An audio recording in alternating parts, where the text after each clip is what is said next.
You are now listening to the Jay Porks Experience. Listen free on iTunes or at theandydareshow.com. Now, here's Jay.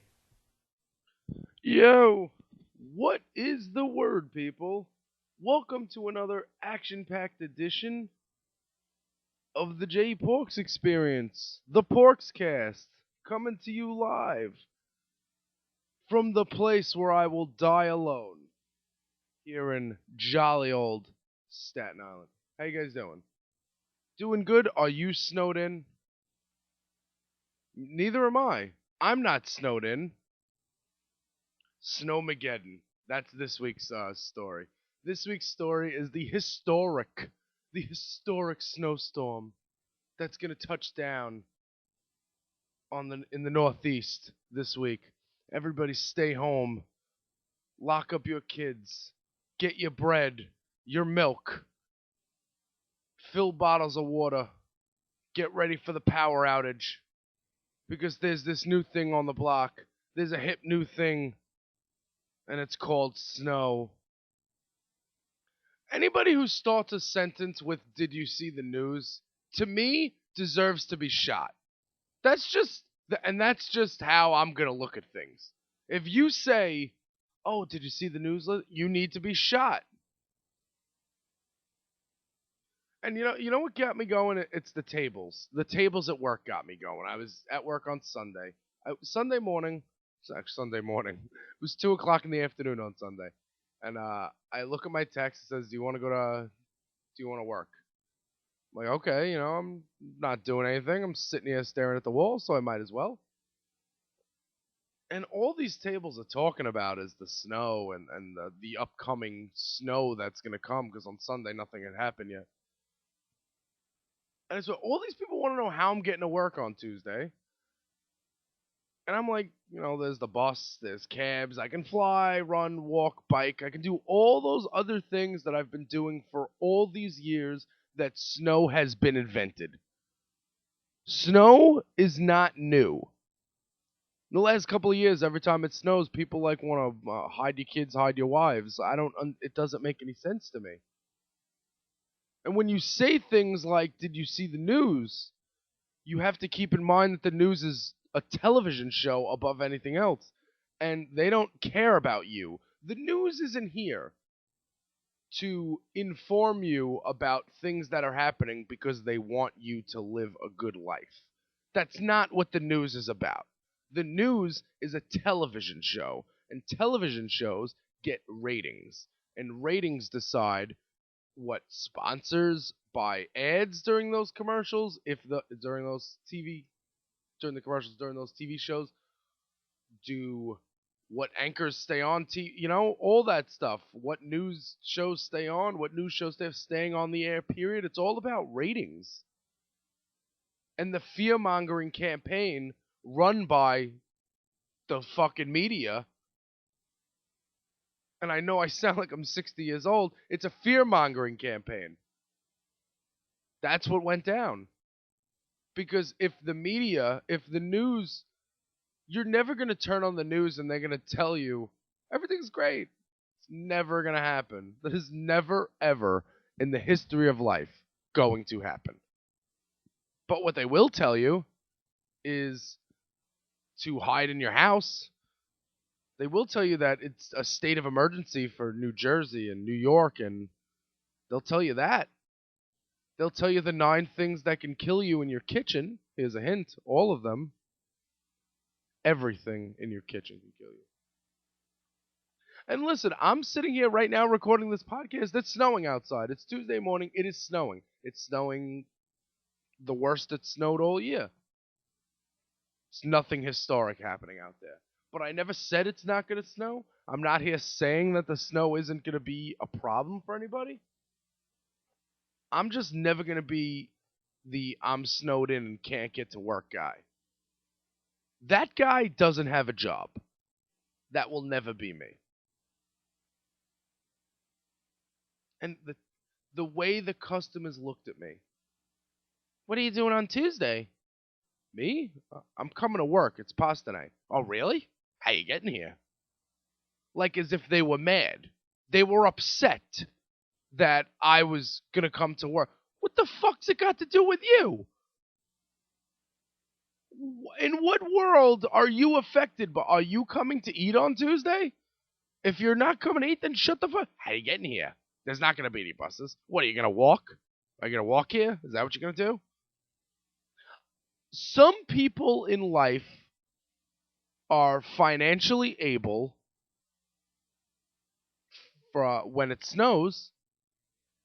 When it snows, some people have the bank account where it's like, yes, snow day. I'm using this as an excuse to stay home because it's snowing and I could afford to. That's not me.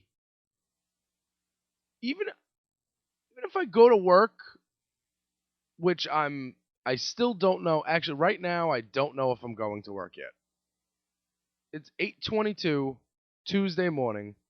My job doesn't open till 11, so I'm not sure if I'm going to work. Right now, the snow is falling at a hectic pace. It's falling harder than it's fallen all night, but they predicted 3 feet, and we might get 10 inches. So,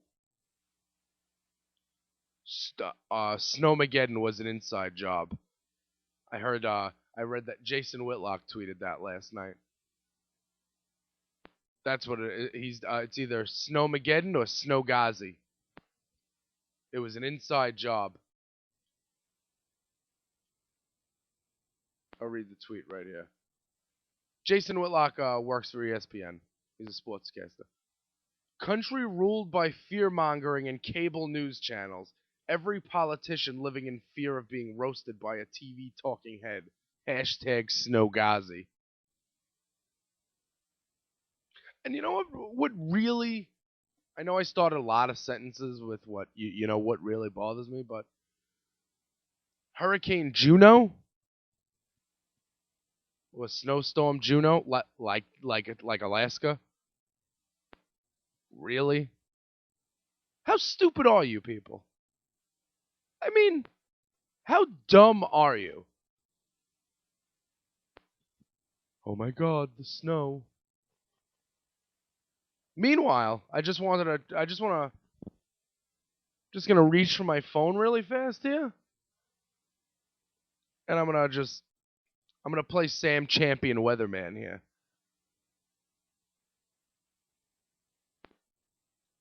It's supposed to stop snowing at noon. It's 27 degrees right now.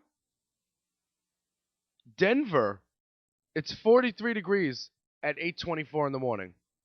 Oh wait, 2 hours. Sorry, 6:24 in the morning. I'll give you the next 5 days in Denver.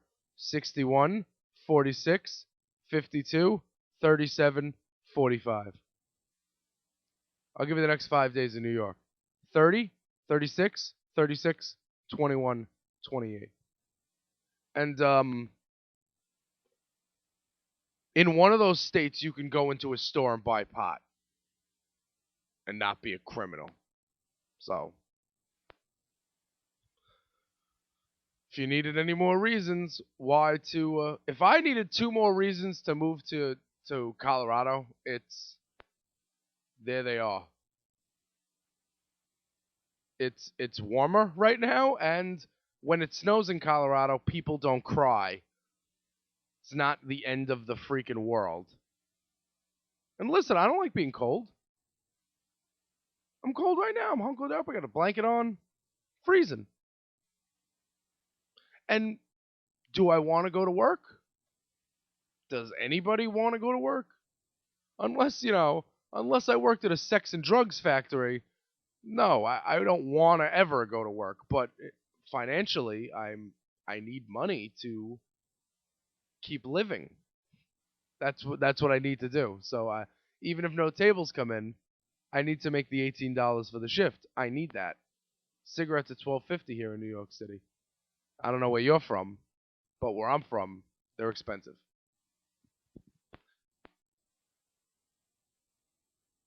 Fucking people. How long until the snow is Obama's fault? Because you know it is. You know it's going to be the result of some socialist, Muslim thing. That's just what everything is his fault. Everything is Obama's fault. Whether plants are being legalized in states, whether gas is the lowest it's been in years, whether unemployment's the lowest it's been in a while, whether the stock market's bouncing back. Thanks, Obama. Socialism. That's all it is socialism. I swear.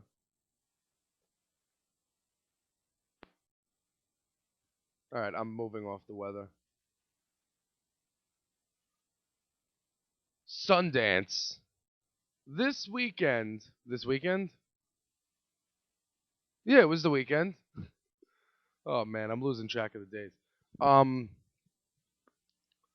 this weekend, the new Kurt Cobain documentary, Montage of Heck, premiered, and from all accounts, it is awesome. I know last week I was like, oh, who needs another Kurt Cobain documentary? This isn't really a documentary. There's some animation here, and there's some. It's a different side. It's a different side, according to. You know what? Let's go to ChristinaRocks.com and she'll. And we got this right here. The first authorized Kurt Cobain documentary, Montage of Heck, debuted Saturday night at Sundance. Cobain's estate gave director Brett Morgan unprecedented access to Cobain's archive, which includes audio, video, photographs, notebooks, and more. Though reportedly the only never-before-heard song in the film is Cobain's acoustic cover of the Beatles' "And I Love Her." Okay, good. That's one. Okay, that's one I didn't hear. So that is an unearthed thing. So anyway, Sundance. This thing premieres. I'm working. Now, next thing you know, Sundance. First of all, Sundance they're in the snow, but nobody's crying about the snow over at Sundance. You know, whatever. So I get sent a picture. A picture gets texted to me, and it's the Meat Puppets with Jack Black. And I was like, the Meat Puppets are at Sundance? Yes, they were. Turns out stealing the show was the Montage of Heck after party where the Meat Puppets rocked the house. And I'm told, I heard through somebody who was there. I don't know this to be fact. Correct me if I'm wrong. The after party planned by executive producer Francis Bean Cobain, the hand-picked Meat Puppets playing it. Jack Black jumps on stage with Neil Hamburger playing with the Meat Puppets. Steals the show at Sundance. What? In what land is this? I see pictures. I saw a picture of, and you can go to the Meat Puppets Facebook page. All the pictures are up there. All the pictures I got sent, all the pictures I was able to find are up there. You see Kurt Kirkwood, Elmo Kirkwood, and Dave Markey, the director of 1991, the year that punk broke, on like this red carpet. Really? Really? But yet, when I'm waiting on tables, I can't get one person who's even heard of these guys. That's awesome. How awesome is that? And I wish there was like full video. There's a lot of Instagram videos. There's a lot of 15-second vines or whatever the short video medium is. There's one video on YouTube, and it's a loop. It's a loop of the same 13 seconds. They played Meat Puppets 2 in its entirety. So Friday night, Saturday night, I'm in Sundance mode. I'm up till 4:00. Seriously, and I'm usually up late anyway because I'm a psychopath. But I was up late just Twitter searching Meat Puppets to see and people are tweeting, "Oh my God, the '90s are back." Yeah, right. I think that's cute, but they're since 1981, the Meat Puppets have not been a thing for about 6 years. So for the better part of 30 years, they've been together. This isn't like the 90s reunion. They put out several good albums recently. But it was cool. It was cool to see people. It was cool to see a packed house at Sundance for the Meat Puppets. I don't know the name of the venue. It's some back alley or something. Who knows? Jack Black. And a couple of years ago when I first lost the weight, I was like, yes, now people aren't going to tell me that I look like Jack Black anymore. Jack Black's not even fat. Now I still look like him. Fuck. He's not like, overweight like I was. I think there was a point where Jack Black and Elmo Kirkwood were duct taped to each other on stage. It's amazing times. And the Kurt Kirkwood beard is fierce, man. That is some fierceness going on. Me, I can't even connect my fucking mutton chops to my goatee Van Dyke thing. This guy's beard was fierce. Fear the beard. And you know who was straight doing it for the Vine? Chris Novoselic. If you go to his Twitter account, he was so pumped that the Meat Puppets were playing. He was recording. He was, taking a little Vine. That's what it is. It's like, I don't know if it's 8 seconds or 15 seconds. I don't have a Vine because I'm not ghetto. I don't know why Chris Novoselic has a Vine. I don't have a Vine because I'm not from the hood and I don't listen to Bobby Shmurda. That's why. Shmoney dancing. You know what the real disappointment is? I wanted to build a fucking snowman and I can't. That's the real disappointment. Besides me not being able to be at Sundance. You know how cool that would have been if I get to walk around watching movies? And by the way, Jack Black has a movie at Sundance. He totally didn't care about that when he was at the Meat Puppets riding the rail. He totally did not care about his movie. But that's awesome. That's really cool. I think it's really great. Courtney Love and Frances Bean sharing a hug on the red carpet. It's, warms my little heart. It warms my fucking heart up to see families getting together.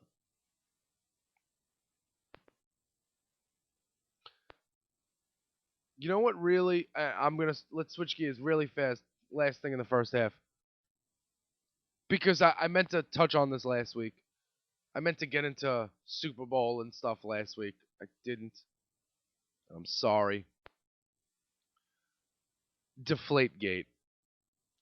The Patriots deflating the footballs. Let's back up here. Of the game on Sunday, last Sunday when the Patriots beat the Colts in the AFC Championship game,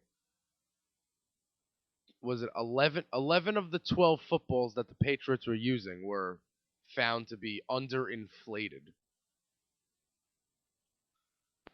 Now, of course, everybody wants to know, well, Patriots cheating again.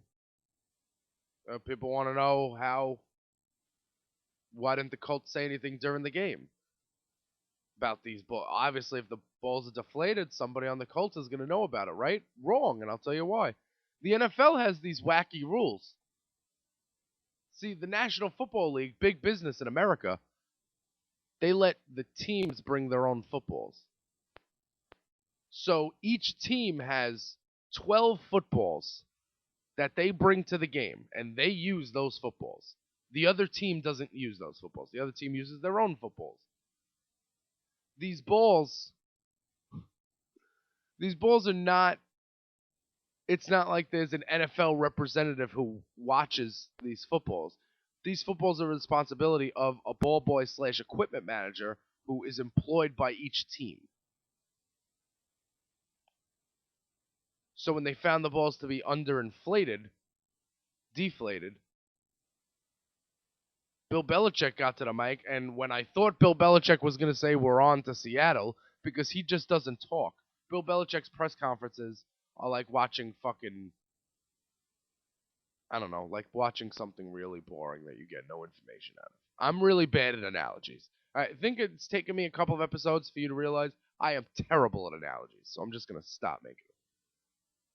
So Belichick gets on the podium and he says, Tom Brady would know about that more than I would.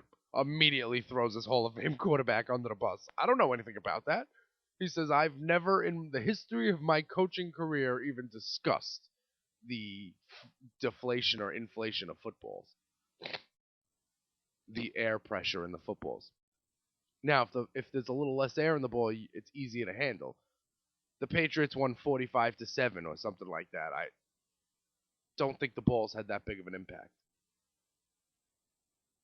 And if this is integrity of the game type stuff, if this is that bad, then the NFL needs to make some policy adjustments and not have the teams bring their own football. Why are the teams bringing their own footballs?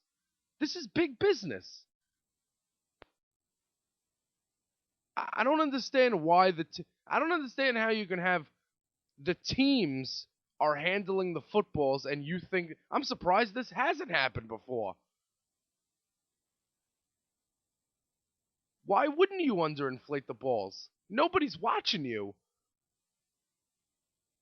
And first of all, that Patriots ball boy is getting fired because only 11 of the 12 balls were not up to the weight limit. If all 12 are under, then I could understand. And there's all these scientists, coming out, the air pressure in the ball can change in weather. Listen, they fucking cheated. I don't know who did it. I don't know who's responsible for deflating the balls. I can't sit here and say that I think Tom Brady's lying, although a lot of people are saying that. A lot of people are saying that Tom Brady's paying the ball boy to deflate the footballs. I don't see it. I mean, I could see it, but if you're not cheating, you're not trying, sort of thing. That's the American way. If the NFL is going to allow you, if the NFL is going to give you the opportunity to get a competitive edge and you wouldn't take it, that's dumb. This isn't like they broke into practice and they were taking video of things. This isn't that. This is like, pine tar, when a pitcher has pine tar, or something like that. This is like, it's not steroids. If the NFL doesn't want this to happen, then next year the NFL should hire 32 equipment managers who will be assigned to each team, and they can watch over the footballs. Take it out of don't make it the team's responsibility. It shouldn't be the team's responsibility. It's a stupid thing. Like, I mean, I don't get it. It's a dumb thing. And Robert Kraft, the owner of the Patriots, came out and said if the NFL doesn't find anything, they better apologize to us. Listen, Robert Kraft, dude, relax. There's no reason for you to be needing to be stepping at the podium during Super Bowl week. No reason. If you believe your coach and you believe your quarterback, let the process be the process. Meanwhile, the NFL is ruining their Super Bowl by having this investigation looming. And after all that, and I'm a Jets fan, the Patriots are in my division. They beat my team down every year. They got caught spying on teams a couple of years ago. They get caught deflating footballs. I still want them to beat the Seahawks. No, there's no way I can take another year of Richard Sherman, Earl Thomas, Russell Wilson, the game manager. Yes, yes. Russell Wilson, the game manager. Not Russell Wilson, elite quarterback. I'm sorry. He's riding a hot defense and a hot running game. He threw 4 interceptions in that game. The only reason the Seahawks won the NFC Championship game is because Mike McCarthy channeled his inner Rex Ryan and completely blew that game coaching-wise. You have a 2-score lead with 4 minutes to go, and you let that slip away, and you have the best quarterback in the world? Are you kidding? Are you kidding? How do you let that happen? How do you, as a head coach in the NFL, allow that to happen when you have the best quarterback in the world? Aaron Rodgers is like Tom Brady and Peyton Manning, only he can run. How does that happen? And I'm in the dining room that day. I'm serving food. And I'm like, the Seattle dynasty is over.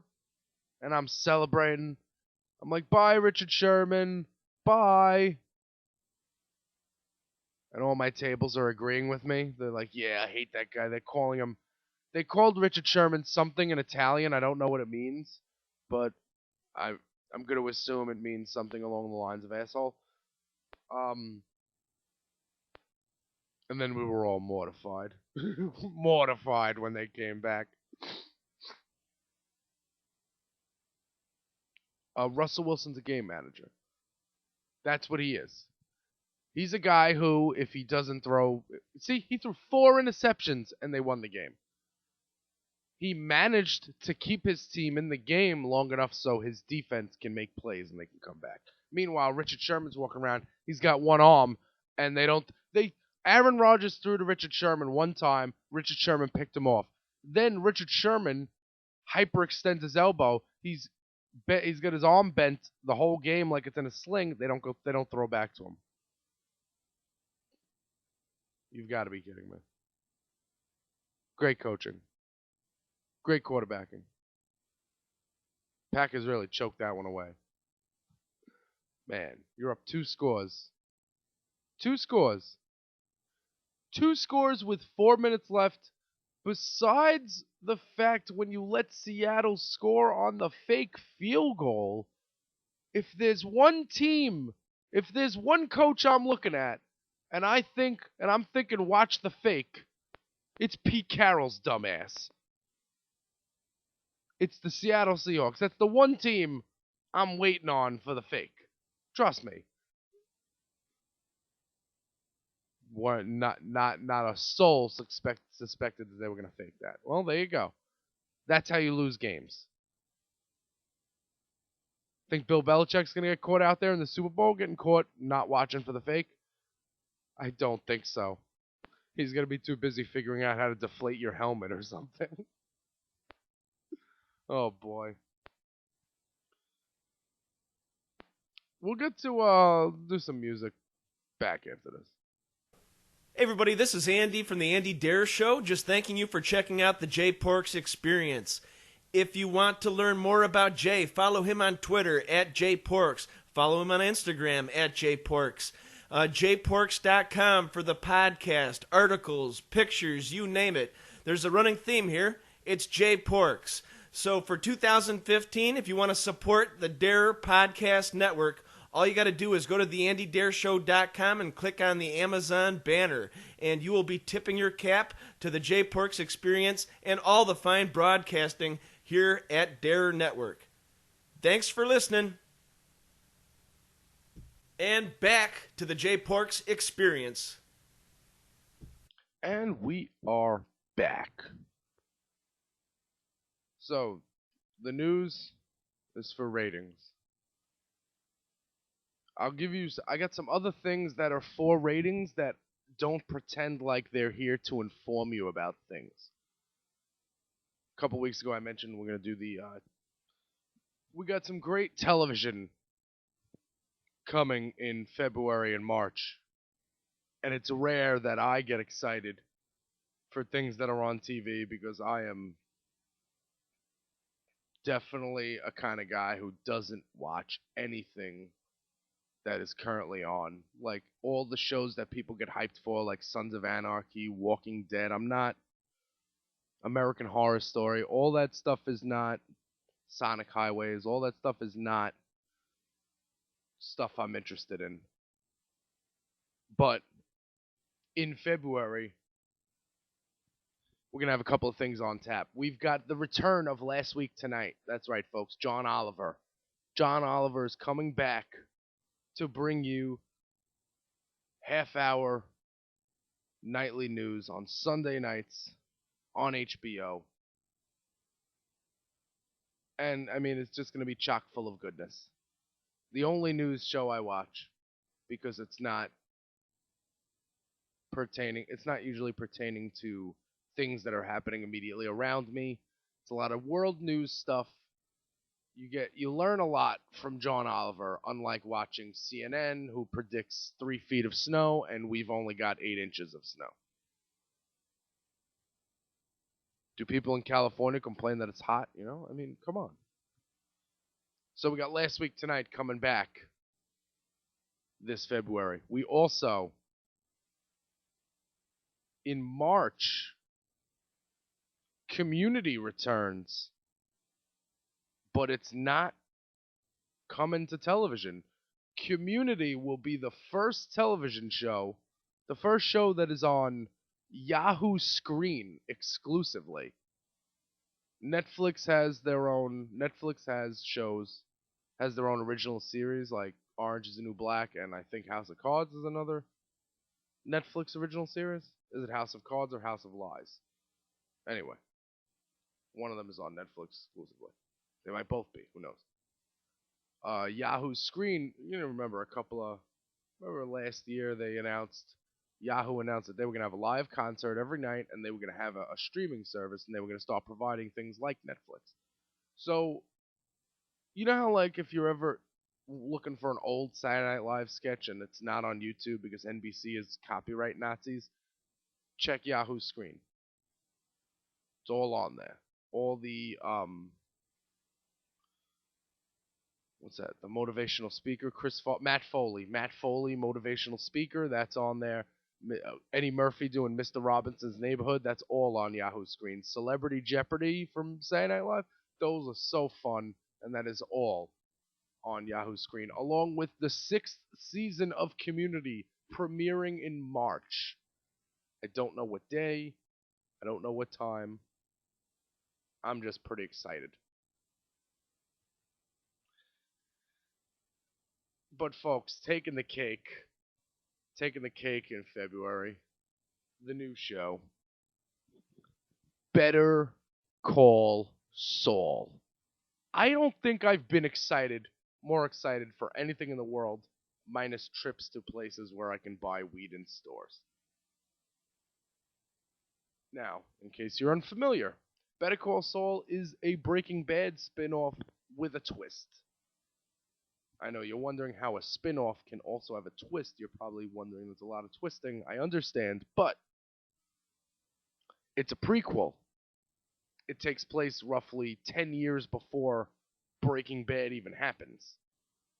So you're going to get to see Saul Goodman, Walter White's lawyer. You're going to get to see how he becomes this guy that he is now, this Saul Goodman guy. He's Jimmy McGill.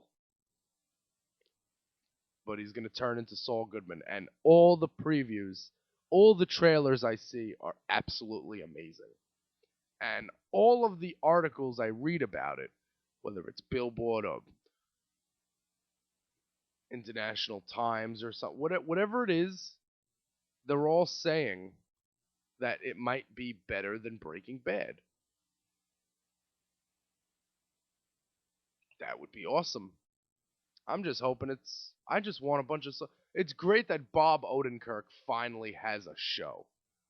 How long has this guy not had his own show for? He had missed a show with Bob and David. That's a great show. It only lasted 4 seasons, but every time I'm feeling down, I just watch a little Mr. Show on YouTube. I think every episode is on YouTube. But Bob Odenkirk bouncing around for years doing he was a guest starred on. He was Elaine's boyfriend on Seinfeld, that episode where he was trying to become a doctor. Yeah, I've seen him on Entourage. The last 2 seasons of Entourage, he was playing Mark Cuban's business manager or lawyer. Then he showed up on Breaking Bad and completely stole the show. Every time, every every couple of weeks, every couple of months, I watched that season 2, episode 7 of Breaking Bad, where Better Call Saul, where Saul Good, it's called Better Call Saul, and Saul Goodman shows up, and you get to see the inner workings of a really greasy lawyer, and it is amazing. It is great. We the people. Did you know you have rights? Oh boy, I can't wait till, and it's gonna be a 2-night event, February 8th and 9th. They're gonna show. They're gonna have it on both nights, and then it's gonna just be on Mondays at 10 o'clock, going right up against Castle. Better Call Saul. I am freaking excited.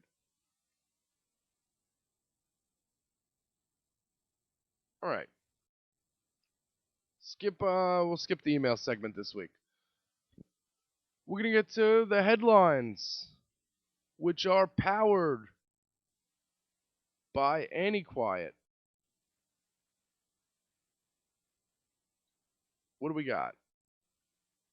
We got Death Cab for Cutie, ZZ Top, and D'Angelo are all going to be on TV this week. Foo Fighters' Nate Mendel has a solo album, and it's sounding pretty darn good. These days, a bassist going solo is more taboo than the drummer. So can Mendel pull it off? You decide. Faith No More announced North American tour dates, new single out in March, along with a brand new 7-inch coming soon. Alt metal rockers Faith No More have laid out tour dates of North America this April/May. That is written by a guy by the name of Jay Porks. So I suggest you go like that and share it. I do my best work out of spite.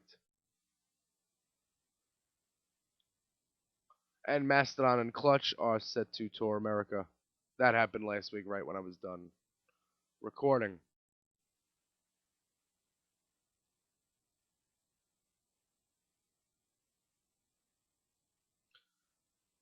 Also, like I said, this Kurt Cobain documentary prepared Montage of Heck. And you know what's great? You know what is so fucking fabulous about everything that went down at Sundance? Is that I didn't hear the words Dave or Grohl one time. Not once. Not once. And I couldn't be happier than I am right now that I just realized that Dave Grohl wasn't a thing this weekend at Sundance. Much ado was made over the absence of commentary/interview clips from ex-Nirvana drummer Dave Grohl. However, it wasn't an oversight. It was more of a scheduling issue with Grohl. Morgan told reporters that Grohl had participated in interviews for Montage of Heck, but due to time issues, he was unable to include the footage in the version of the film that premiered on Saturday. Morgan suggests to reporters he may re-edit the film later and add some commentary insight from Grohl. And on May 4th, Montage of Heck is scheduled to premiere on HBO. Yeah, man, I'm so happy that Dave Grohl didn't show up. That would have totally ruined it for me. I'd rather have, Chris Novoselic.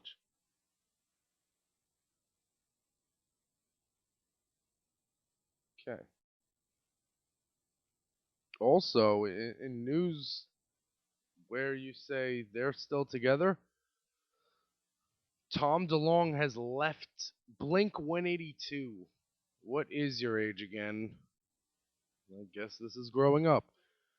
Well, we'll go according to Rolling Stone here. Yesterday, Blink 182 members Mark Hoppus and Travis Barker released a statement noting that founding member Tom DeLonge has indefinitely left the band, and that Alkaline Trio's Matt Skiba would replace the singer-guitarist for the band's upcoming set at Musink Festival.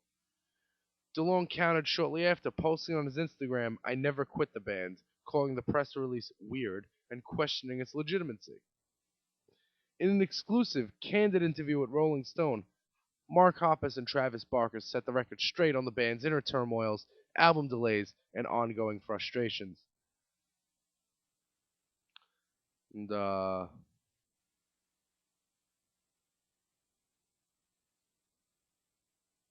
alright, let's do this here. There seems to be a disconnect between your statement saying Tom left the band and Tom saying that he didn't quit. Who's right? Hoppus says, "That's all true. I'll walk you through the past 4 years of Blink 182 history.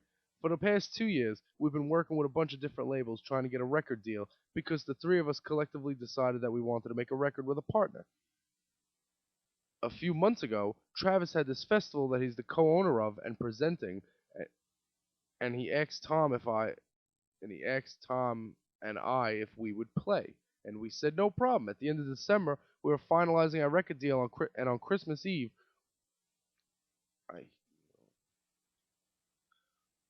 could I just say that if you have a black bar on the side of your fucking website and I click on it because I want to scroll down the page and it takes me to some ad, I'm never going to your site again. Jesus. No problem. At the end of December, we were all finalizing our record deal, and on Christmas Eve, all three of us signed the deal. So on Christmas Eve, Blink 182 is signed. They have a deal. All three of them. We had been talking about where we wanted to record, what producers we wanted to use, what day we wanted to start. This is all through email. I don't think either of us had spoken to Tom in person in months, but everything's been moving positively. We booked January 5th to go into the studio. On December 30th, we get an email from Tom's manager saying that he has no interest in recording and that he wants to do this other non-musical stuff and that he's out indefinitely. There's a flurry of emails going back and forth for clarification about the recording and the show, and his manager sends an email back saying Tom is out. Direct quote. This is the exact same email we got back in 2004 when Tom went on indefinite hiatus before the band.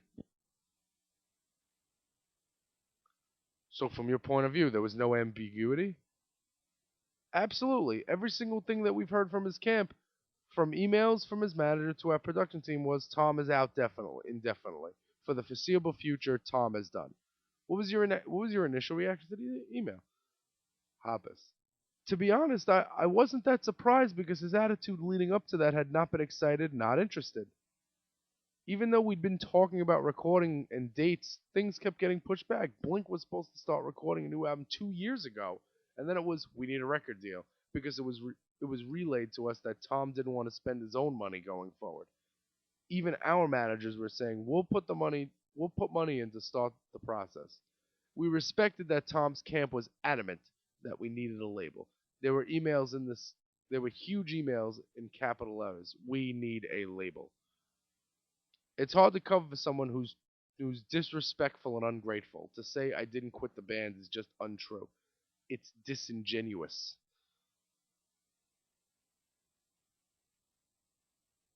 Okay. So Blink 182 is Tom DeLonge no longer with the band. It's weird that Tom DeLonge, that's like the least popular member of Blink 182, and he's the lead singer. Like, Hoppus from that TV show. I know Travis Barker from Hip Hop. Good. No more Blink 182. Well, not no more Blink 182, no more Tom DeLonge.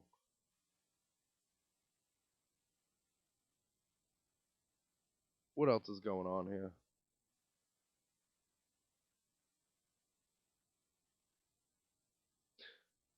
Could we talk about Montage of Heck some more? You see, like, I thought that that's water cooler talk. Like, Sunday, that's what I wanted to talk about.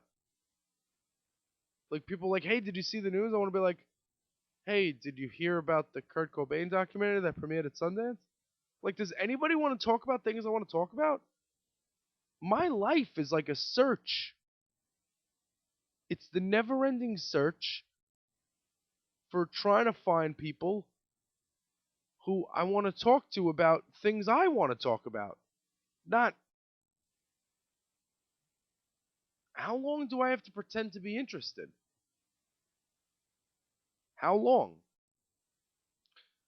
And whenever people wake up in my house, I start to realize why I fucking hate my life, and I wish I can live anywhere else besides here, because I live with the worst person in the world. Alright, but besides that. Okay.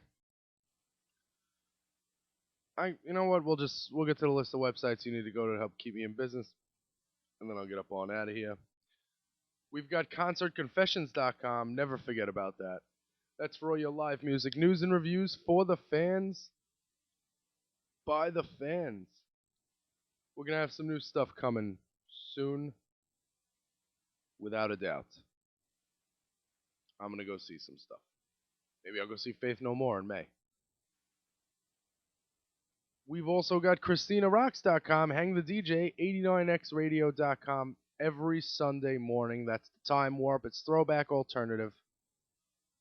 It's good stuff. You can like 89x Time Warp on Facebook. Christina has discovered Facebook.